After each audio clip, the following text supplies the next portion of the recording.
A food-borne illness outbreak that hit 700 Chipotle customers in Ohio last month was caused by a type of bacteria that grows on meat and pre-cooked food that's been left at unsafe temperatures, health officials said.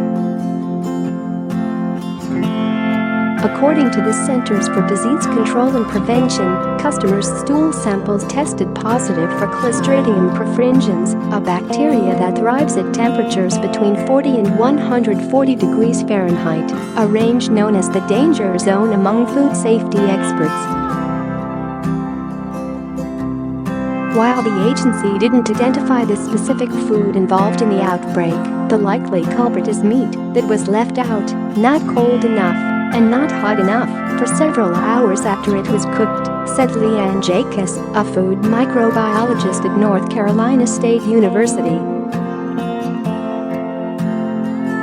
In response, Chipotle Brass said Thursday it will be retraining all restaurant employees nationwide beginning next week on food safety and wellness protocols, Chief Executive Brian Niccol said in a statement. Shares of Chipotle Mexican Grill were recently off 4.2% at $503.70. The local health agency in Ohio, the Delaware General Health District, said the CDC will continue to conduct testing. Local officials identified 647 people who self-reported gastrointestinal symptoms after eating at a Chipotle in Powell, Ohio, from July 26 through July 30. Products typically associated with this pathogen are hot items, said Traci Whittaker, a spokeswoman for the agency. Ohio officials added that they have been frustrated with Chipotle, believing that they could have solved the mystery earlier if they'd had access to the food at the eatery. Instead, they were forced to rely on customers who brought them their leftover Chipotle meals. The restaurant threw out all of the food on the day that it closed, Whittaker said. It would have been nice to get that food to test it. If the food was the culprit, it could have shown us a pathogen more quickly.